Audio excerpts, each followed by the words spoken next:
Bonjour à tous et bienvenue sur la chaîne. Aujourd'hui, j'ai eu une demande un peu particulière. On m'a demandé de modéliser une pièce pour réparer un mannequin.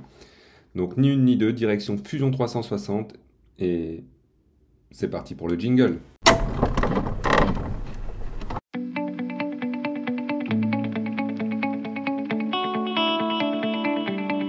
Donc, pour faire notre objet de ce jour, ce qu'on va faire déjà, c'est qu'on va travailler sur un des plans verticaux. Donc, peu importe celui que vous souhaitez travailler, celui-ci. Je vais faire une surface plane pour que mon objet puisse tenir. Donc, on va partir sur 300. Sur 30, pardon. Je vais dézoomer un petit peu, donc je vais pousser de façon à faire reculer mon objet, mon esquisse, pardon. Et je vais travailler avec l'arc à 3 points, comme ceci.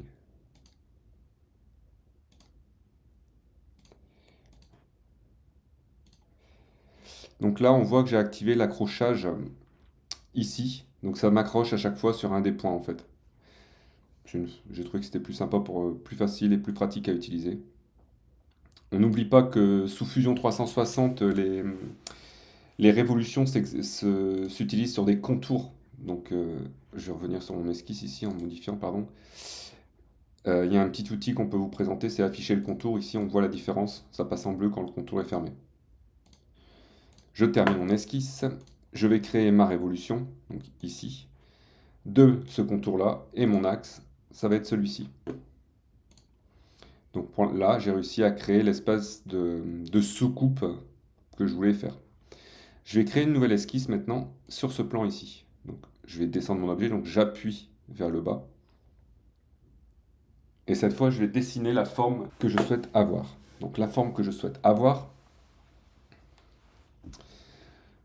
on va la travailler que d'un côté, après on fera une symétrie. Donc je la fais assez haute, et je vous expliquerai après comment la descendre et comment faire la jonction avec la partie basse de notre modélisation. Donc dans un premier temps, on va dire qu'elle ressemble à ceci, ceci, ici. Donc moi, la personne qui m'a demandé la pièce ne m'a pas communiqué les dimensions. Donc c'est pas très grave, je fais quelque chose d'aléatoire.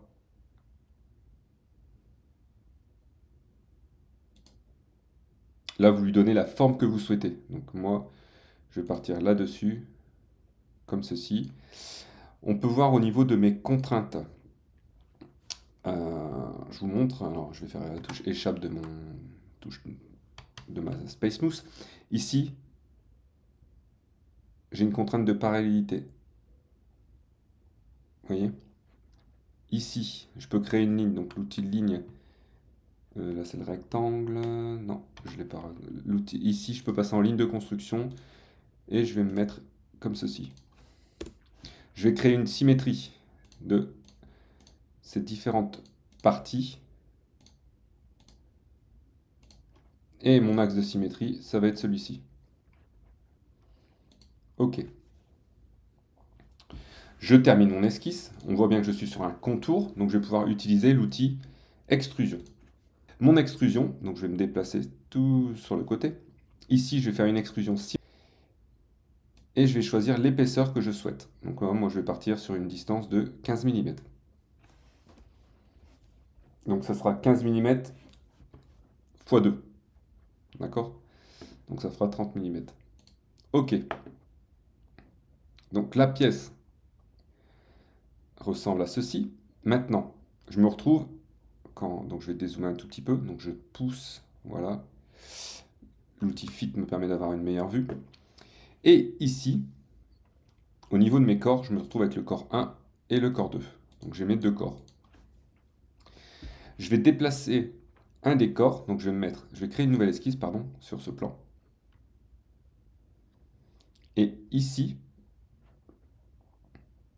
je vais créer une ligne de construction qui passe par mon axe et je vais lui donner la pièce totale, la hauteur totale de ma pièce. Donc ma pièce, on va dire qu'elle doit faire 105. Pardon. 105, comme ceci. Donc maintenant, je termine mon esquisse. J'ai ce trait qui m'embête, qui me guide, pardon. La touche M comme modifier. Je prends cette partie-là et je descends. Donc là, je suis moins 10, je vais passer sur moins 5. je vais à tâtons, comme ceci. Maintenant, j'ai la dimension que je souhaite. Alors, je remets ma pièce convenablement. Je la remonte. Et maintenant, il faudrait faire une jonction entre cette partie basse et cette partie ici. Donc tout bêtement, je vais créer une extrusion de cette face ici. Par contre, je ne vais pas faire une étendue au niveau d'une distance, je vais faire vers l'objet. Et l'objet, ça va être ma soucoupe ici. Et je valide. Donc voilà, j'ai fait ma pièce qui vient épouser parfaitement une surface courbe, non plane, grâce à l'extrusion vers un objet. Je cache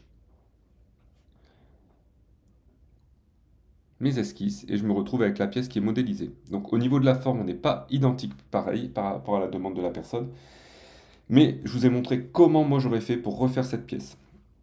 Je vous souhaite une bonne semaine à tous, bonne modélisation et n'hésitez pas à me contacter sous la page Fusion 3D60 sur Facebook afin de me faire parvenir vos différentes demandes. Maintenant de réaliser le tirage au sort concernant la CAD Mousse Pro Wireless de chez 3D Connexion. C'est parti!